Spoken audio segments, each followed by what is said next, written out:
Buenas noches a todos. Los invitamos a pasar para empezar la plenaria. Pueden ir tomando asiento.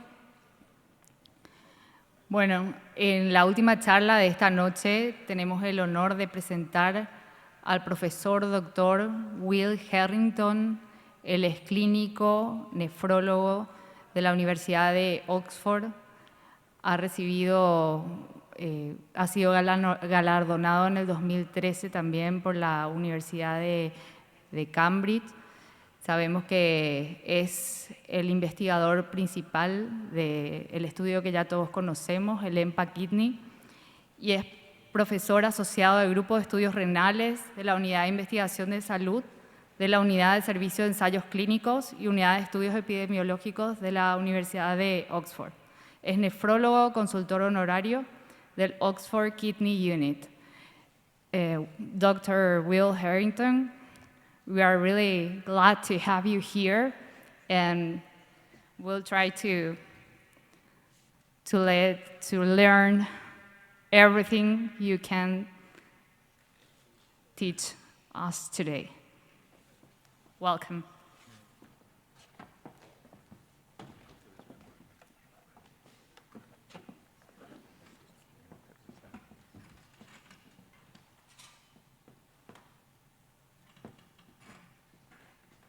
So, thank you very much for inviting me to Cordoba, to Argentina. It really is a privilege to come to the stage here. I've met so many brilliant people over the last 24 hours, and I've had some of the best questions about SGLT2 inhibitors of any of the conferences I've been to in the last 6 months. So, it's Friday evening. It's 6:30 in the evening. It's brilliant to see people still here, but I don't want to be between you and the pub, so I'm not going to make this all 40 minutes, but there'll be plenty of time for questions afterwards if you want to ask them. So I spoke already in a lunchtime symposium about the details of the EMPA-Kidney trial, and what I'd really like to do now is put it in the context of the totality of the evidence. And this is data, and I really want to go into the specifics of these data, that we put together for a parallel publication. So EMPA-Kidney was published in the New England Journal in November, but this was published in parallel in the Lancet, and I want to explain to you the origins of the work as well as the results of the work, because I think they're really important to make it simpler to advise people how to use SGLT2 inhibitors. This is the story of the SMART-C collaborative meta-analysis. These are my disclosures. I did receive a grant to the University of Oxford because with our team we designed, conducted and analysed the trial. And I do get support from the government and from kidney research, but I decline honoraria except for reasonable travel expenses. So this slide doesn't come out particularly well, but this is the inspiration for EMPA-Kidney. It was the second New England Journal publication from the 7,000 participant EMPA-REG outcome trial. I still get slight goosebumps when I see this plot because the trial was set up to try and establish cardiovascular safety in a population with type 2 diabetes of a new hypoglycemic drug. But what they saw on both cardiovascular events and on renal function was quite remarkable. There was the expected acute dip in EGFR, but then I don't think anyone expected to see an almost arresting of the progression of kidney disease in this population with relatively preserved kidney function. And then after you stop treatment, that slightly unnerving acute dip completely resolved. So when we saw these data, we very quickly thought to ourselves, if this really can happen in people with preserved kidney function and they were reducing risk of progression of kidney disease by about 40%, then even if these drugs were half as good in people who had EGFRs less than 30, they'd still be a really important medication. And what if they might have benefits in people without diabetes? So we deliberately set up to design a trial which would test that hypothesis. We really were interested as nephrologists in people with very low levels of kidney function, and we were interested in people without diabetes. And so in Oxford, we sent a proposal to 3 different companies, and we were so pleased when Boehringer took up the baton to run this trial with us. It was in 2018 we actually registered the trial. I wanted to take you through a bit of how our brain and how our feelings went through the years up until 2022 as we were spending all of our waking hours trying to run this EMPA-KIDNEY trial. So the first thing that happened was the CANVAS trial reported. Now the CANVAS trial validated the results of EMPA-REG outcome. They looked too good to be true, but we got very similar renal results and very similar cardiovascular results. But there was that doubling of the risk of fractures and the doubling of the risk of amputations, lower limb amputations, which suddenly made these drugs much more important to study at scale, particularly in a high-risk population like people with kidney disease. We, of course, knew the CREDENCE trial was ongoing at the time, and we'd carefully designed our protocol to be somewhat distinct, but we were slightly surprised for it to be stopped early, and of course it reported whilst we were still recruiting. But it did enable us in EMPA-KIDNEY to direct our recruitment to those types of patients which weren't studied in CREDENCE. CREDENCE is a landmark trial in nephrology, type 2 diabetes, albuminuric patients, and a very clear 30% reduction in the risk of cardiovascular death or kidney disease progression. Then the story moved on to people without diabetes. For the first time, we started to see patients with reduced ejection fraction heart failure studied, and about half the populations didn't have diabetes. And in fact, about half the populations had GFRs less than 60, so there was a lot of patients with chronic kidney disease in these studies. And what we saw in these trials was for the first time effects in people without diabetes, and they were just as large on a relative scale on the primary outcome, which was a cardiovascular death or hospitalization for heart failure outcome, because these were heart failure trials. They were just as large in people with and without diabetes, and there was no attenuation by level of eGFR. So we had designed a trial which we thought was a high-risk question back in 2016, and it was very quickly becoming a question which seemed to actually be rather solid. What we really wanted to do was to make sure that the trial was going to answer questions which were distinct from the other trials. But of course then DAPA-CKD came along, and DAPA-CKD was a similar design to EMPA-KIDNEY in that it had a reasonable number of people without diabetes, but it had studied 3/4 of the population with diabetes, and on average they had about 1 gram of albuminuria. So they were quite a specific population within the kidney disease. They didn't include people with low levels of albuminuria, and they didn't include the full range of, large numbers of the full ranges of non-diabetic kidney diseases. At this point, we were lucky because the COVID-19 pandemic had stopped us recruiting, and in EMPA-KIDNEY we had got to 3,000 patients recruited, and we had to stop recruiting in 5 of the 7 countries. And whilst we had a pause in recruitment, we were actually enabled us to do pre-screening, which we identified patients who had low levels of kidney function, low levels of albuminuria, and a whole range of different types of diagnoses. And so those patients were invited to join the study, but they couldn't actually be screened. So by the time the pandemic wave started to move on, we were able then to recruit the types of patients which hadn't been studied in the previous trials. And recruitment restarted, and we deliberately, in the second half of the trial, recruited in areas of the world where the pandemic wave had passed first, so that was China and Italy, and we were able to maneuver the trial population to include larger numbers of people without diabetes, and particularly increase the number of people with glomerular diseases. And then, of course, there was more data in between before we got the EMPA-KIDNEY results, and that was mainly the preserved ejection fraction heart failure trials and a trial in worsening of heart failure. Now, these were remarkable results as well. The EMPA preserved and the DELIVER trials, similar sized trials, also had large numbers of patients with without diabetes, half and half approximately, and again about half had eGFRs which were less than 60. And for the first time, the cardiology community had managed to crack the preserved ejection fraction nut and had demonstrated reductions in cardiovascular mortality or hospitalization for heart failure with a treatment, where other treatments like RAS inhibitors and neprilysin inhibitors and mineralocorticoid receptor antagonists had failed, SGLT2 inhibitors succeeded and gave really very clear results. And what was quite encouraging was that these patients also had non-albinuric CKD in many cases, and the EGFR slope analyses were suggesting there may be benefits. And so along came trial number 13. Unlucky number 13 or lucky number 13, we didn't know, but suddenly in 2022, we got a letter from the Independent Data Monitoring Committee reporting to us that they recommend the trial to be stopped early. And the rest is a bit of history.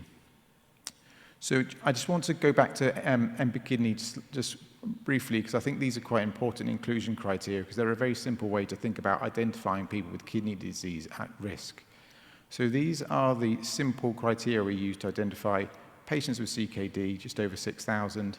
And there were two methods. We looked for CKD epi-EGFRs between 20 and 45, or 45 to 90, but with some evidence of albuminuria. And that's 200 milligrams per gram, or in UK units, in Britain we use 22.6 milligrams per millimole. So that's a very easy way to identify people at risk of progression. And then we randomized them 1-to-1 to empagliflozin versus placebo if they were on a clinically appropriate RAS inhibition. About 15% didn't tolerate a RAS inhibitor or had no indications for its use, but 85% were on a RAS inhibitor. I'm sorry the slides have got slightly distorted, but the primary outcome was based on a composite of cardiovascular death or kidney disease progression, which is what Credence and DAPA-CKD were based on. And those chronic kidney disease progression outcomes were a combined end-stage kidney disease, so transplant or dialysis, or death from untreated kidney failure outcome, together with the biochemical analyses, which in this case were a sustained at least 40% decline in EGFR from the randomization value, or to a level less than 10, because that's, to us, was really what we consider kidney failure requiring dialysis. So we used a much lower threshold, and we wanted to study people with lower levels of disease. So if you're recruiting people with EGFRs down at the 20 level, you actually need to start making the goalposts for an outcome slightly lower. Okay, so this is the trial population. I just wanted to highlight a few things here. We managed to get just over half of the population without diabetes. We managed to get just over a third with EGFRs less than 30, and just under a half with A1 or A2 levels of albuminuria. And about a quarter of the population had a glomerular disease as their primary cause. At least that was what was reported, or I suspect amongst the just over 20% with diabetic kidney disease, a lot of them also had a glomerular disease which was undiagnosed. And then we had about 22% who had hypertensive or renovascular disease, 12% which were other causes, and then 10% which were unknown. So a really broad spectrum of kidney diseases, typical of the patients who are seen in nephrology care, rather than the other trials, which are more typical of the patients seen in diabetes clinics. And this was the result, 558 versus 432, a very clear 28% relative risk reduction. And this is what the Data Monitoring Committee saw. And you can see why they felt that compelled, given all the other evidence that was already available, to stop the study early. So here is just one slide I wanted to highlight, which is the end-stage kidney disease. So our trials are mainly driven by kidney disease progression. So of the 990 primary outcomes, 888 were due to kidney disease progression. And you can see that a large portion, obviously, were greater than or equal to 40% EGFR decline, because you have to pass through that to get to dialysis. But we did have reasonably large numbers of dialysis starts, around just over 260. And there was about a 1/3 reduction in the risk of needing to start dialysis or receive a kidney transplant. So the results of this trial, although they're based on biochemical values, also have clear clinical effects. But what I was really worried about when the trial was stopped early was whether or not we had a really clear effect in people with and without diabetes. We were obviously blind to the results of the formal interim analysis. All we knew was that the DMC, the Data Monitoring Committee, had recommended that the primary result of the trial was sufficiently compelling that we ought to stop the trial early. But we knew we probably had nailed the answer in people with low levels of EGFR, because we had so many outcomes in the low EGFR group. But we didn't have as many outcomes as I'd really wanted in the non-diabetic group. And so we set about meeting with the other trialists who had run the SGLT2 inhibitor trials. The SMART-C consortium was coming together, and this was set as the key first question. So you'll see that we went to the DAPA-CKD trialists, but we also went to all of the heart failure trialists and spoke to them. What I wanted to illustrate here is that there's a range of eGFRs studied in the trials. There's a very different range of albuminuria studied in the trials, but also we all had our own way of defining an outcome. So Credence was a very high-risk population progressing fast, and their biochemical composite of the kidney disease progression outcome was based on a doubling of creatinine, which is about a 57% reduction in eGFR. DAPA-CKD was a medium-risk population with moderately high levels of albuminuria, and they used a 50% eGFR decline, as did SCORED, which is a trial which stopped early and doesn't really contribute so importantly. But EMPA-KIDNEY, we deliberately tried to recruit people with low levels of albuminuria who were progressing slower. So we needed to find a balance between having an outcome which was very specific, such as a doubling of creatinine, but also sensitive enough to pick up people who are progressing slower. So we'd used a 40% eGFR decline. And we decided actually the simplest thing to do was to actually define an analysis set which used a common definition of kidney disease progression. So this is what we set out to do. We set out to do a collaborative analysis by combining new data, reanalyzed from all of the trials that had already reported, to a common composite kidney disease progression outcome, so we could combine them reliably. And because we were nephrologists, we also convinced the cardiologists to let us have the acute kidney injury data.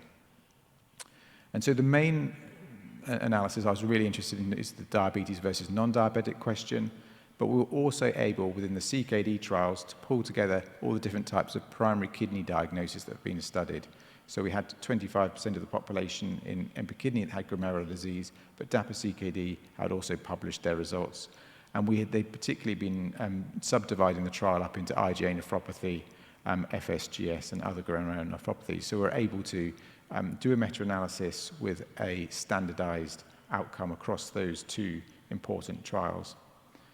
And then because we were thinking about how these drugs will need to impact on guidelines, and people are very interested in absolute risks and absolute harms, we thought this was an ideal data set in which we could start to assess the benefits and risks. So that was what our aim was, and we tried to do that at the same time as closing a trial with 6,600 patients. So it was a few months of very hard work, and we were just very pleased that we could get all this together for the community at the same time. So for those of you who are really interested, here are the definitions of kidney disease progression that we standardized, and we tried to standardize acute kidney injury as best we could. If you're interested in more details, actually it's all published, and it's all available in appendices. And so in the end, we managed to get data from all 13 of the trials, and this is them summarized. So the 4 trials of type 2 diabetes, the 5 trials in heart failure, and the 4 chronic kidney disease trials. You can see, obviously, the eGFRs ranged across them. You can see how the heart failure trials did actually study quite a few patients with CKD with their mean eGFRs ranging between 50 and 66. You can also see that some of the trials were longer than others. The early trials were certainly longer than some of the CK and the heart failure trials. And you can begin also to see the numbers of patients without diabetes that are studied. So out of the total of 90,000 patients in these trials, we now had about 16,000 patients without diabetes, and we had just under 5,000 in the CKD populations. So we're beginning to get reasonable numbers. And these were some of the first results. So what you see, and I'm going to show a series of plots like this, is what we call a forest plot. A diamond at the bottom is the aggregated result, so the total result of all of the analyses put together. And so that's 0.62, that's nearly a 40%, a 38% relative risk reduction in that kidney disease progression outcome, which we had cut to a common definition. And then we ordered the trials deliberately by the mean eGFR, so we could actually do a trend test across the trials. And you can see here that there was no evidence that at a trial level, the eGFR was modifying benefits. Okay, so we were seeing this at an individual patient level within each of the trial, that the benefits were persisting even at low eGFRs. We see that very clearly in EMPA-KIDNEY, actually down to about 20 and below. But we can also replicate it in a slightly more simplistic way in this meta-analysis. And then this is the result in people without diabetes. So these are standardized to that 50% eGFR decline, so very slightly different relative risks that you're used to seeing. But you can see there was a very clear result here as well, a 31% relative risk reduction. And again, no evidence of any attenuation as you go down from high to low eGFR. And this is how that looks if you aggregate it. So if you want to try and then assess if there's a difference between people with and without diabetes, for this relatively sensitive composite outcome, there was no difference. So in actual fact, the best interpretation of the evidence is if you want to prevent dialysis, transplantation, or important reductions in kidney function, then the best estimate is about a 37% risk reduction. And you can apply that to people with and without diabetes. In actual fact, we see very similar results if you just isolate this kidney disease progression out analysis to kidney failure, so dialysis or transplantation. So that data is also available. But this is what people are really interested in, if you're a nephrologist, you want to look at the different types of kidney diagnosis. And so here are the 4 trials that studied people with diabetes. We assumed, for the sake of these analyses, that scored included people with just diabetic kidney disease. That may not have been the case.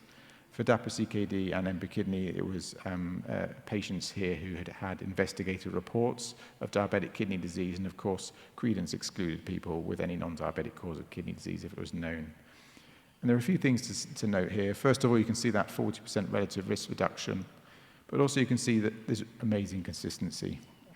Whether or not it's canagliflozin, dapagliflozin, or empagliflozin, it doesn't really make a difference. Whichever drug you can get hold of, if it's restricted, is the one you should use. You shouldn't worry too much about which one it is.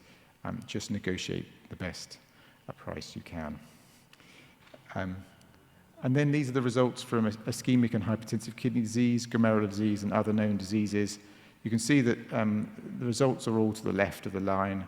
Overall, it's that 38% relative risk reduction. And if you do a statistical test for whether or not there's any difference between the different diseases, then you find that there's no difference for this outcome. So the best interpretation of this result is, in actual fact, that irrespective of the grouping of cause of kidney disease, the overall result from this meta-analysis is actually the best estimate. So that begins to really simplify how you interpret these data. Don't look at the lines and the dots. Look at the bottom diamond. That's the best result. It's the most reliable result and will give you probably the best estimate of effect in any given patient. So if you want to estimate the benefits in a patient sitting in front of you in your clinic, then the way to do it is to get their kidney failure risk equation up, identify the risk, and then if you start them on an SGLT2 inhibitor, you can expect about a 38% reduction in that risk. That's the best way to apply these types of data. They're very generalizable. Don't look at the dots and the whiskers, look at the overall totality of the evidence. And yeah, I can see the formatting has gone slightly awry again here, but here is the results which I think a lot of people are interested in, which is the IgA nephropathy and the FSGS results. So DAPA-CKD saw an amazing result with IgA nephropathy and published a paper looking at those patients in isolation. And we were really interested to test whether or not that was likely to be the case or not. Because sometimes if you stop a trial early or if you look at a single population, you don't know whether or not you may be looking at the results which are you're slightly skewed in your opinion on because they are you're unblinded at the time. EMPA-KIDNEY had just over 800 patients with IgA nephropathy, added very importantly to the 200 in DAPA-CKD. And what's really nice to see, given it's such a common glomerular disease, is we also saw clear reductions in risk. If you aggregate the 2 trials, then you get a 50% relative risk reduction. So I think this is very clear evidence that this should be a standard of care for people with IgA nephropathy. And it's something that I institute as soon as I'm suspicious of IgA nephropathy. And this is really nice to see 1,000 patients with that disease now studied in nephrology. Unfortunately, there's just too few cases of kidney disease progression to study FSGS yet and other glomerular diseases, but I still do use it in these patients, particularly if they've got albuminuria. Now, when we set out to design EMPA-KIDNEY, people looked at the acute dip and thought these drugs would cause acute kidney injury. In actual fact, we found with analysis from EMPA-REG outcome that over the first 4 weeks, there wasn't an increased risk of acute kidney injury at all. And so we designed a much simpler protocol. The first time we saw patients after randomization was 2 months. We didn't require any early blood testing. That's quite important for implementation because we demonstrated the drug to be safe in the population of patients in EMPA kidney. And it means that in actual fact you can start these drugs and not have to do the rigmarole of testing for potassium and creatinine that you have to do with RAS inhibitors. But in actual fact, we need to stop thinking of acute kidney injury as a safety outcome. We need to start thinking of it as an efficacy outcome. Although it was studied as a simple safety outcome in all of these trials, here's the results of reports of acute kidney injury aggregated across all of the trials that are in the SMART-C. And you can see this is that in the people with diabetes, there was a 21% relative risk reduction. And that's remarkable given the fact that a lot of these patients, particularly the patients in the trials in the middle, the heart failure trials, were often on beta blockers, RAS inhibitors, mineralocorticoid receptor antagonists. They obviously have potential for low levels of cardiac and renal perfusion, but there was still clear evidence of benefit. And here's the result in people without diabetes. So this is aggregating all of the trials, and you can see again clear evidence of benefit. Again, no evidence of any attenuation if you order the trials by level of EGFR. And here are the results when you look at them aggregated. This is, again, a very simple way of doing it. So the number I remember is 23%. There's a 23% reduction in the risk of acute kidney injury. Now, this is important because it starts to tell us a few things. First, when you want to look at the benefits that patients are going to obtain from starting an SGLT2 inhibitor, you don't want to just look at chronic kidney disease progression, prevention, and dialysis. You need to start looking at the other things that it helps. But also, it maybe starts to tell us a bit more about the mechanism of how these drugs work. And I'm beginning to think pretty firmly that there's more to these drugs than just reducing intraglomerular hypertension. And we talked in the earlier symposium about how it might be benefiting the tubules. This is very good evidence of tubular benefits. There are also mechanistic studies now looking at tubular markers of injury. And from the heart failure trials, proteomics have demonstrated the only protein that they can detect which is reduced in the blood when you start an SGLT2 inhibitor in the heart failure populations is KIM1, kidney injury molecule 1. So I think it's pointing to the fact that these drugs are doing more than just reducing intraglomerular hypertension. And of course, the drugs showed in the EMPA-REG outcome benefits on cardiovascular death or hospitalization for heart failure. And here's the diabetes components of all of those trials, a 23% relative risk reduction as well. No evidence of attenuation across levels of EGFR in the diabetes population. Of course, I've already told you that in the patients who have heart failure, there are clear reductions of risk irrespective of diabetes. But here's some interesting data. Look at those last 2 lines.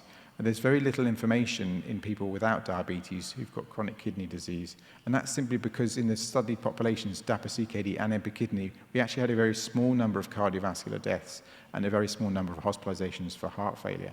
So there is some real uncertainty about the benefits in people without diabetes with respect to hospitalization for heart failure and cardiovascular death. So these drugs aren't a complete panacea. They don't work the same in everyone.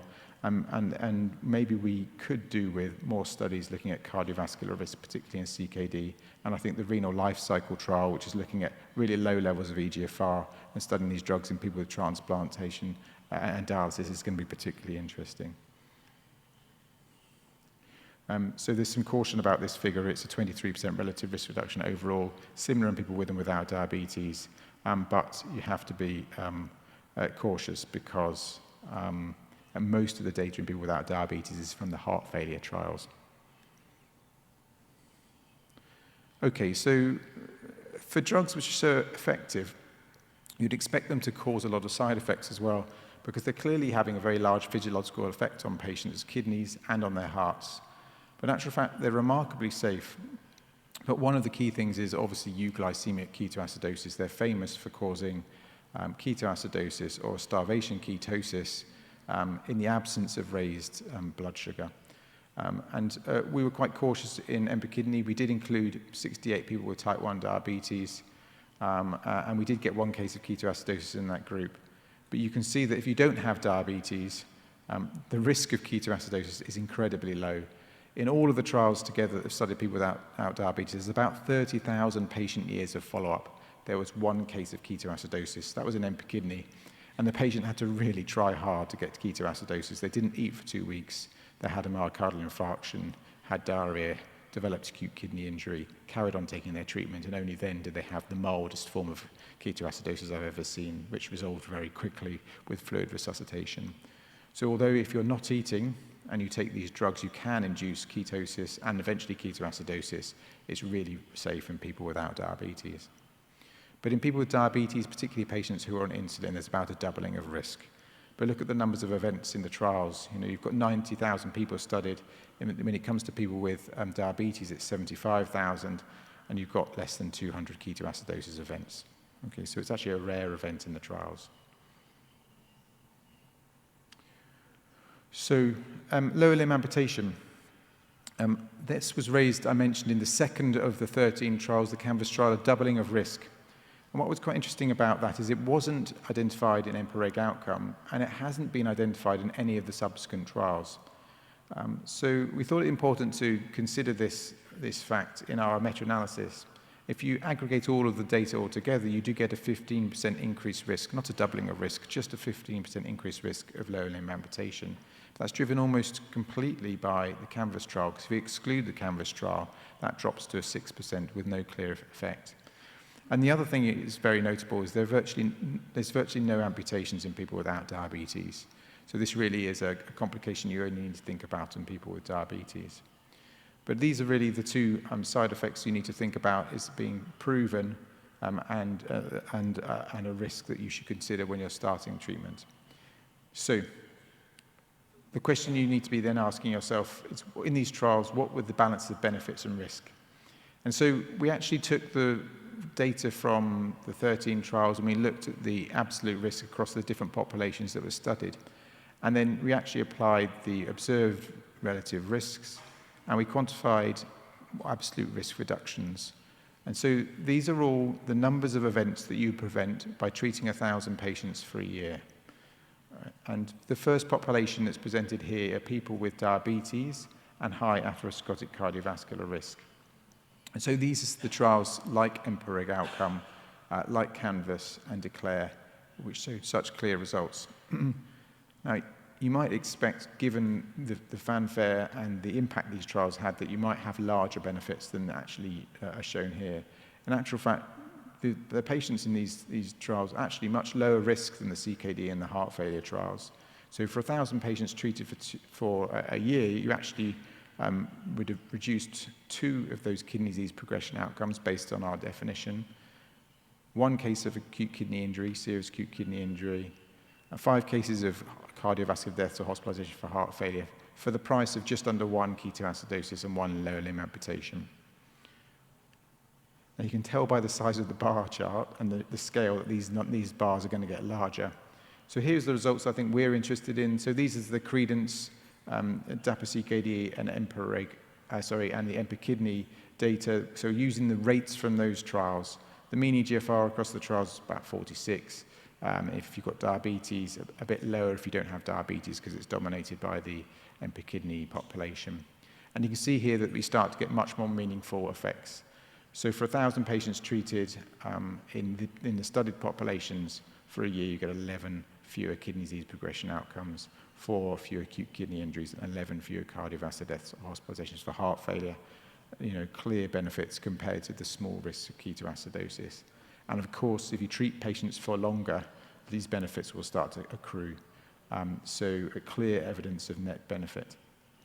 But what's remarkable in patients without diabetes is that in actual fact, the kidney disease progression benefit and the acute kidney benefits are there in the absence of any serious harm. So the net benefits are an order of magnitude even larger. And the reason the scales on this bar chart are so long is because if you study people with heart failure are at such high risk of going to hospital or dying of cardiovascular death. In actual fact, you actually get very large benefits. And these data are based on the preserved ejection fraction and the reduced ejection fraction trials. They don't include soloist WHF, which was a trial in worsening of recently worsened heart failure. That trial studied a lot of people who were comorbid, people who are very frail, people who've been hospitalized recently, and the benefits are so large we can't get it on the screen. It would be down on Professor Correa's head of the bar chart. The benefits are so extreme. And I think that's a really important message, because we're very often cautious about treating people who are elderly and frail and have got comorbidity. But in actual fact, because they're at such high risk, they're in actual fact precisely the types of people we should be treating, because they're the people that are coming back to hospital, and they're the groups of patients that have been studied and have been demonstrated quite clearly to benefit in absolute terms in rather substantially. So these were the conclusions from the meta-analysis. In the study populations, SGLT2 inhibitors really safely reduced the risk of kidney disease progression and acute kidney injury, irrespective of diabetes status. And these relative benefits appeared to be unmodified by level of EGFR or primary kidney diagnosis. The benefits clearly exceed the harms, and there's particular benefits in people with CKD. And I'd say the net benefits are particularly impressive in people without diabetes.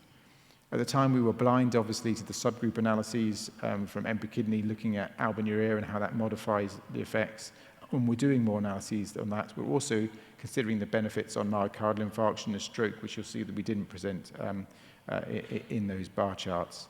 And so there'll be more to come from SMART-C. It's a really nice consortium, and I think it will serve the community very well. And all the details available, if you want, in this Lancet publication, you can see at the bottom of the slide, which is open access. But I didn't want to stop there, because there was an ulterior motive for this meta-analysis, was that also I was supporting the UK Kidney Association update some CKD guidelines. What I was concerned about was the fact that a lot of our guidelines in the past have been overcomplicated. And I think what's really nice about this data is that because there is a lack of heterogeneity across people with and without diabetes, you can simplify guidelines. And this is an update of the CKD guidelines, which is about to be published in the UK. And it's about how we select patients for treatment with SGLT2 inhibitors. And we do split by level of albuminuria. So for those patients that have got a urine albumin-creatinine ratio of greater than 25 milligrams per gram, that's about 200 milligrams per milligrams per millimole. That's about 200 milligrams per gram. It's just much easier to remember than 22.6. So for those with at least 25 milligrams per millimole of urine albumin-creatinine ratio, we recommend their use if they've got kidney function down to an EGFR of 20, and suggest their use below it, all the way down to dialysis start. And there is good data to suggest that for EMPA-Kidney, patients with low levels of EGFR will still benefit. And those are 1A recommendations. And then for the group with a urine albumin-creatinine ratio less than 25, so non-albinuric kidney disease, it's suggested for people with type 2 diabetes for an EGFR of 45 to 60 to reduce cardiovascular risk. And obviously, if you've got heart failure, you should already be on the drug. And then for those with EGFRs between 20 and 45 that would essentially meet the EMPA-Kidney inclusion criteria, it's recommended clearly for people with diabetes. That's unquestionable. And then actually it's recommended at a 1B level for people without diabetes, but to slow rate of kidney disease progression. And then again suggested at EGFRs below 20. So you can make a really simple set of recommendations that don't need to be complicated on the basis that we've got some really clear evidence now from these meta-analyses. There is a little footnote to point out that this doesn't include people who've got a kidney transplant, polycystic kidney disease, or type 1 diabetes, because they've been largely unstudied. I regret, obviously, now, but there are very good reasons for excluding them at the start of the trial, which probably don't exist now. So I wanted to finish with acknowledgements and thank yous to the UK Kidney Association, to my funders, to all the collaborators that pushed EMPA-Kidney through, and also to the SMART-C consortium who responded very rapidly to the call to do this meta-analysis. It wouldn't be possible without their support. And I'm really pleased the nephrology community is coming together to randomize, and then after we've got the randomized data, coming together to meta-analyze it so we can bring the totality of the information to you all. So thanks again for staying on a Friday night.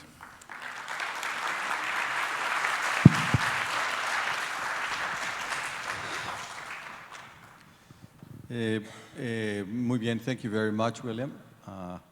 Podemos tener preguntas en español o en inglés, como prefieran, y vamos a abrir las preguntas.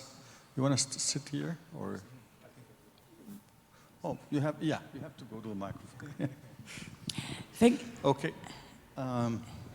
Thank you very much, Will. It was a really brilliant presentation. I have the feeling, looking at your data, that the clinical trials that didn't give the good results in terms of GFR progression were the ones with short-term duration. For example, the heart failure trials were the shorter ones. Maybe the reason, because to have a renal event, you need much more time. Absolutely. The main limitation of EMPA-KIDNEY and all the heart failure trials was the duration of the trials. The drug was just too good for the data monitoring committees to not stop the trials with the high-risk patients, because the high-risk patients clearly benefited. But what we really want to study, obviously, is the full range of patients, and those that were progressing slower just haven't got time to go to dialysis. It's quite important, I think, to try and study a broad range of patients to establish safety and also to establish effects. But it does leave us with quite a challenge for future trials, because if you want to study people with low levels of albuminuria, you might have to set up a different study to the people with high levels of albuminuria, which is unfortunate because every study you set up, it's much more inefficient to do. It's much more efficient to do one very large study. So we're thinking about ways in which that can be done in the future. So William, let me be a bit disruptive here. I mean, we expected, after seeing Credence being stopped early, and then DAPA-CKD stopped early, it was not a great surprise to have EMPA-KIDNEY stopped early. Yet EMPA-KIDNEY is so much different in terms of the population that I think it's time to talk to those committees that have to do what they have to do for safety, and be a little bit more open to something. For example, I'm just thinking, what if they said, yes, we have to stop this, but we will analyze in the next 30 days subpopulations. I mean, I would love to see, and you probably would also, to have kept all the non-albuminuric, low albuminuric that need more time. And if they would have allowed, for example, EMPA-KIDNEY, stop the study, but from your 6,500 patients, this 1,000, whatever the number is, you should follow them for the next 3 more years. What do you think? Yeah, definitely. As a trialist, we're trying to think of designs at the moment where we can study groups of patients who need to be studied for longer or slightly differently and try to protect questions. The challenge we have now in nephrology, we had it before, it's even worse now, is that we've now got a whole group of efficacious drugs. So if you look at the slope analyses with SGLT2 inhibitors, we're halving the rate of decline. The outcomes are reduced by 40%. So that means our next trial, if everyone's on an SGLT2 inhibitor, is going to have to be 40% to 50% larger. So instead of studying 6,000 people, we're going to have to study 10,000 people. So we're going to start having to do trials at the scale the cardiologists have been doing it. And we want to try and study patients who are progressing slower.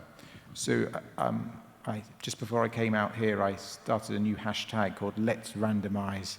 I don't know if it will catch on, but if nephrology wants to carry on having data like we've shown over this evening, which gives such clear results and impacts clinical practice, then we're going to have to start to think about recruiting at scale and with trial designs which can, protect questions and not stop early just because we've identified an effect in just a very high-risk group of people with diabetes and proteinuria. So the effect was so potent that it overcome everything.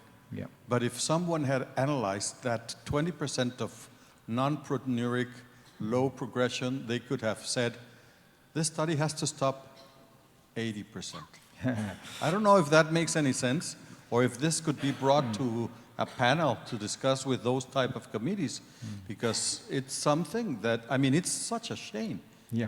Those patients, if you could have just followed them maybe in 2025 we would have the answer. And it seems to me now that the answer is never going to come.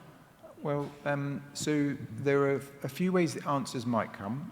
So I know of trials in low-level albuminuria studying SGLT2 inhibitors in certain countries, which will add to the data.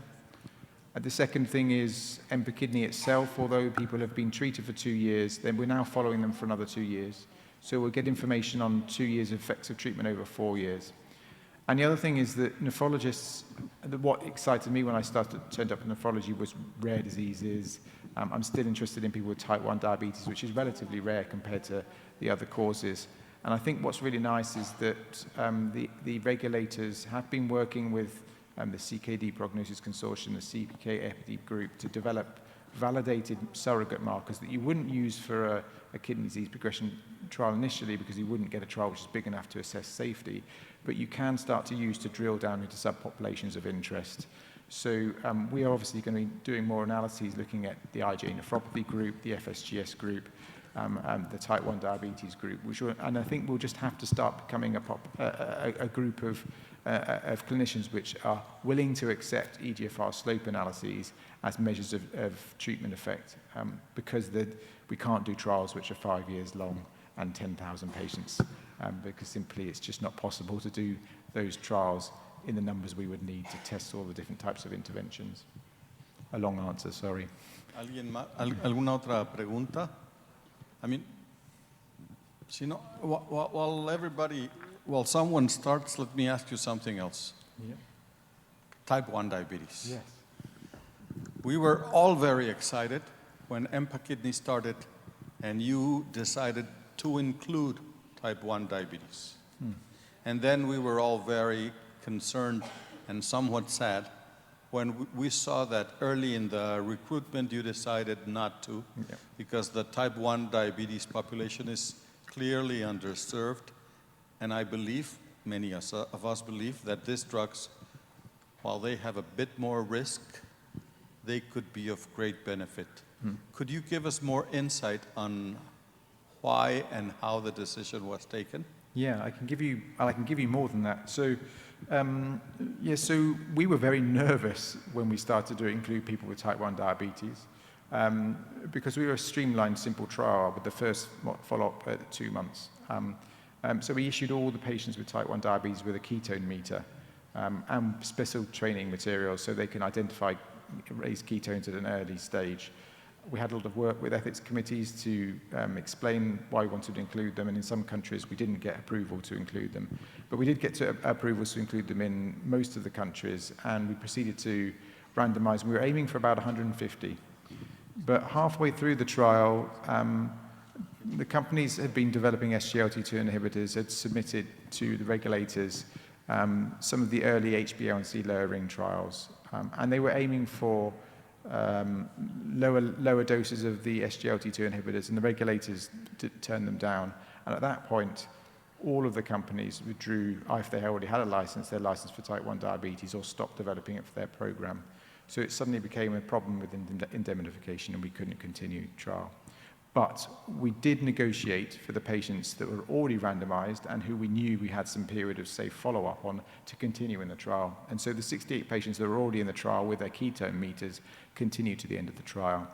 And of those 68 patients, 1 versus 0 had a ketoacidosis event. So we did cause ketoacidosis once, but we have got the EGFR slope analysis results. I actually showed them at lunchtime. It's the most common email I get. And what we see is the effects on the slopes look identical in people with type 2 diabetes versus type 1 diabetes. In actual fact, the people with type 1 diabetes were progressing slightly faster, very slightly faster, and we almost completely arrest the decline. So you go from about 2.7 mils per year decline in the placebo group to 0.2. So I think that SGLT2 inhibitors get to the absolute heart of what is causing type 1 diabetes and diabetic nephropathy. And we just need, to have strength when we come to negotiate with regulators about using these drugs and studying patients, because they're a really neglected group and they're really important to get into future trials. Yeah. Por ahí había alguna mano levantada, fue por allá, sí, allá. Hello, my name is Vanessa. I'm a nephrologist, and I wanted to ask you if you are going to analyze data of patients in dialysis from EMPA-Kidney, how many of them got into dialysis, and what do you think about the use of these medications in general in dialysis patients? So a good question. About 260 patients went on to dialysis or had a kidney transplant, and we reduced risk by about a third. That was actually reduced risk in people with and without diabetes considered separately. We, in the protocol, didn't mandate people stop on dialysis. That wasn't based on any evidence that we thought would benefit, but the fact is that we don't see yet, as the eGFR falls, any level of eGFR below which we start to get an attenuation of the benefits in terms of kidney disease progression. So if you've got any functioning bit of nephron left, it seems to like to have SGLT2 inhibitors. So we allowed patients to continue on until they were on dialysis, and we allowed investigators, if they were happy, to actually carry on treating if they wanted to use them in dialysis patients. We're very concerned, obviously, about residual renal function and how that might benefit. And so that was the reason we let investigators decide. I don't for 1 minute think that when you're anuric, that there's any benefit to these drugs. I can't see how they could have a benefit. Although I think some people think that they might have benefits mediated through, improved ketone metabolism of the heart, or maybe inhibition of sodium proton pump inhibitors. There isn't really a good reason to definitely use them at this stage, but if, for example, you had someone who was polyuric still and was starting peritoneal dialysis, I think you'd be quite safe grounds using it if they were able to use it. But I think the data will come with renal life cycle. It'll be very interesting to see, but I don't think it's going to be the treatment that's going to save our dialysis patients, I have to admit. I'm gonna do you the last question.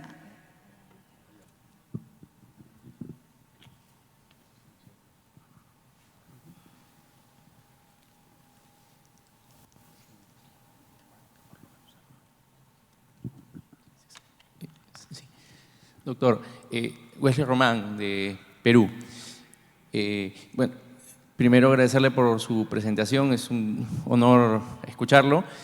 Segundo, ya como experiencia personal, ¿alguna opinión con respecto a usar estos SGLT2 en pacientes adultos mayores, sobre todo mayores de 80 años, sabiendo de que son más susceptibles a cambios hemodinámicos y algunos pueden generar aumento de la diuresis, ¿no?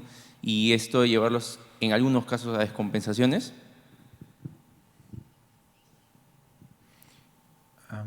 Yeah, so I think that brings me back to my comment about people with recent hospitalization for heart failure. They're a very highly comorbid group, and the risks, their absolute risks are high. At the moment, we don't find anything other than albuminuria that modifies the benefits. So if you look at analyses stratified by age, the benefits are the same if you're less than 65, over 65, over 75. So I would encourage you not to think of age as a barrier for treatment. That said, they're obviously slightly more fragile, and so you might want to think carefully about other co-medication, particularly if their blood pressure is low. But these drugs, on average, reduce blood pressure by about 1 or 2 millimeters of mercury, perhaps 3. They reduce weight by about 1 kilo. So that's what you can expect when you start, on average, a patient to lose weight. And that's mainly water. They have very little effect on adipose tissue in patients with chronic kidney disease. So I think in a carefully monitored 80-year-old, I would encourage you to use them because they may well be the patients who are at the highest absolute risk, and therefore you may need to treat fewer 80-year-olds to get benefit than if you were treating younger people. Okay, William. In agreement with what you stated, that it's a Friday afternoon, it's time to thank you for this fantastic talk. Muchas gracias. And we enjoyed it very much. Muchas gracias.